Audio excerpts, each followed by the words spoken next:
నమస్తే welcome to our channel నేను పద్మిని ప్రస్తుతంతో పాటు senior journalist and political analyst Immandi Ramarao గారు ఉన్నారు మాట్లాడదాం సార్ నమస్తే సార్ నమస్తే అమ్మా సార్ జగన్ తీరు వల్లనే ఓడిపోయాము అనేది కొంతమంది నేతలు రోజుకి వాళ్ళు దీనికి సంబంధించినటువంటి విషయాల మీద బాహటంగానే ఆయన మీద వ్యాఖ్యల్ని గుప్పిస్తున్నారని చెప్పుకోవచ్చు ఏకరువు పడుతున్నారని చెప్పుకోవచ్చు సొంత నేతలే అందులో కేతిరెడ్డి గారు కానీ కరణం ధర్మశ్రీ గారు కానీ వీళ్ళు బాహటంగానే అంటూనే ఉన్నారు ఈ తీరు వలనే ఇదంతా జరిగింది అని చెప్పి ఇంకొంతమంది నేతలు కూడా అంటూ ఉన్నారు అయితే పార్టీలో ఒక చర్చ జరగాలి అసలు రివ్యూ అనేది జరగాలి ఎందువలన ఓడిపోయాము అనేది జరగాలి అంటూ కూడా కొంతమంది మాట్లాడుతున్నారు అయితే ఇది ఇప్పుడు హాట్ టాపిక్ గా మారింది సార్ ఎట్లా చూడొచ్చు ఇదివరకు అసలు ఆయన కలవడానికి కూడా వీలు లేని పరిస్థితి నుంచి ఇప్పుడు ఏకరువు పెట్టేటటువంటి పరిస్థితికి వచ్చింది జగన్ సిట్యుయేషన్ ఎలా చూడొచ్చు సార్ ఇది కంప్లీట్ గా మీరు చెప్పినట్టుగా ఒక చర్చ జరగాలి వాళ్ళు అంతర్గతంగా చర్చ జరగాలి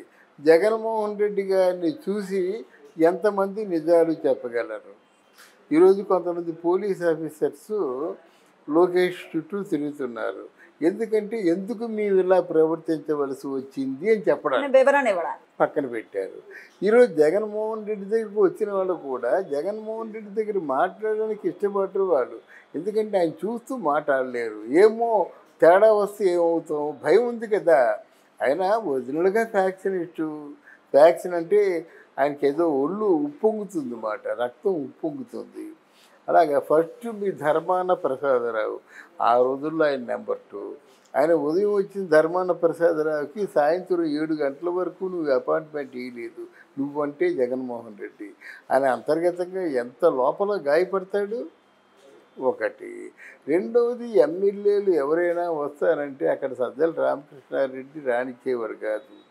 విజయసాయిరెడ్డిని నీ తాలూకు భూముల కబ్జా కోసం ఒక పావుగా ఉపయోగించుకున్నావు ఉత్తరాంధ్ర ఇన్ఛార్జ్ అని చెప్పేసి విశాఖపట్నం నుంచి అక్కడ ఇచ్చారు అంటే ఏమిటి ఇంచుమించు ఒరిస్సా వెళ్ళేంత వరకు మధ్యలో ఉన్న భూములు ఎక్కడెక్కడ కబ్జా భూములు ఉన్నాయో దాని మీద ఆయన దృష్టి పెట్టాడు ఈ పార్టీ తాలూకు నిర్ణయాలతో వాటితో వాడికి సంబంధం లేదు ఉన్నవాడు సజ్జల ఇక పోయినట్టే కొంతమందిని బాగా నమ్మేశావు ఎందుకంటే మన రోజా లాంటి వాళ్ళని కొడాలి నాని లాంటి వాడిని పేరుని నాని లాంటి వాడిని అంబటి రాంబాబు లాంటి వాడిని ఇలా అంటే వీళ్ళకే నీకు ఉంది మాట విడుదల రజని సజ్జల రామకృష్ణారెడ్డి తాలూకు ఏమంటారు సన్నిహితురాలు బాగా ఆవిడకి ఉన్నటువంటి ఆ సన్నిహితత్వంతో జగన్మోహన్ రెడ్డి గారిని ఎప్పుడు కావడం అప్పుడు కలిసేది తర్వాత ఇక్కడ రోజా కలిసేది కొంతమంది ఎవరు కలవాలన్నా సజ్జల రామకృష్ణారెడ్డి పెర్మిషన్తోనే కలిసేవారు అన్నమాట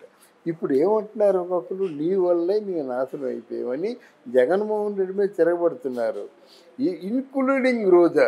ఇంక్లూడింగ్ రోజా వాయిస్ వినిపించారా సార్ వినిపించింది అది కేవలం అంటే నర్మగర్భంగా చెప్పింది కానీ చెప్పింది మేము కొన్ని చేయలేకపోయాము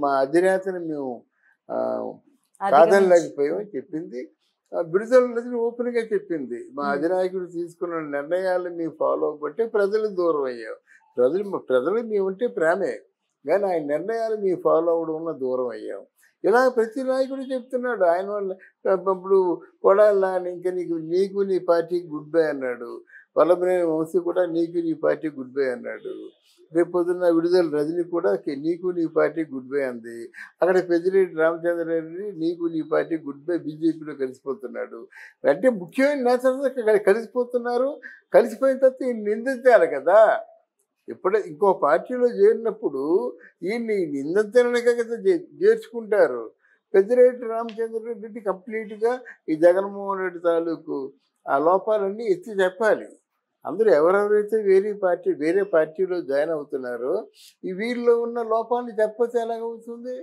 అంటే మొత్తం పద్మవ్యూహంలో చిక్కుకున్నాడు జగన్మోహన్ రెడ్డి ఏ మాట ఆడలేడు ఇప్పుడు ఇంతకాలం అవినాష్ రెడ్డికేమో కుమ్ము కాచాడా అసలు అవినాష్ రెడ్డి వల్లే తన పార్టీ పతనం అయిపోయింది కదా ఇప్పుడు అవినాష్ రెడ్డిని మానేసి నేను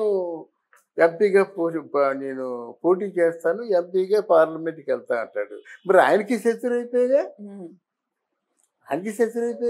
నువ్వు ఎవరితో మంచిగా ఉన్నావు ఎవరితో ఆఖరికి భారతితో కూడా మంచిగా లేవు జగన్మోహన్ రెడ్డి చేసిన పనుల్ని భారతి గారు చాలాసార్లు విమర్శించేవాళ్ళు.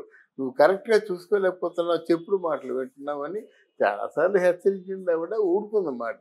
మరి ఆవిడకున్న లోపాలు ఏదో అర్థాలు ఉంటాయి కదా, కొంతమందితో బాగా ఇష్టంగా ఉంటారు. ఏదో వాళ్ళ వల్ల వీడికి ఏదో మంచి జరగవచ్చు వాళ్ళ మాట. మళ్ళీ ఆ డ్రెస్, ఆ ప్రింటింగ్, ఆ వ్యవహారం వేరుగా ఉంటుందన్నమాట. చివరికి నువ్వు ఎవరి మాట వినలేదు. విన్నప్పుడు కూడా వాళ్ళు ఎవరు ఆ రోజు మీ మాటలు చెప్పామని చెప్పరు.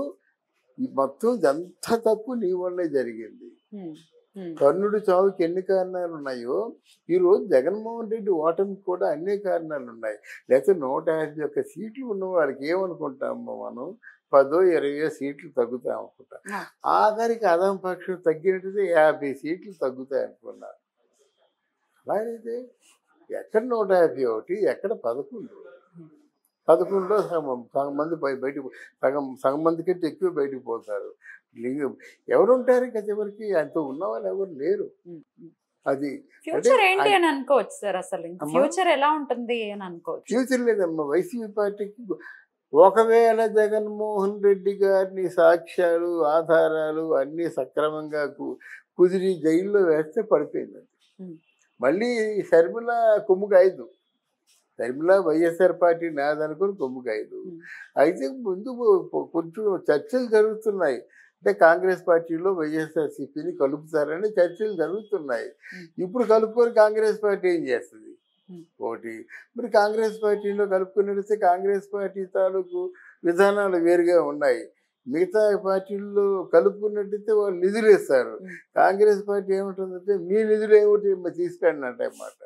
రాష్ట్రాల వాళ్ళు వెళ్ళి పల్లెల్లో వెళ్ళి పల్లెలతో వాళ్ళకి అర్పించాలన్నమాట. అందువల్ల ఇంకే అర్పిస్తాడు? ఆ డబ్బులు ఎక్కడెక్కడ పోతాయమ్మా, అంతేగాని తీసుకెళ్తాడా?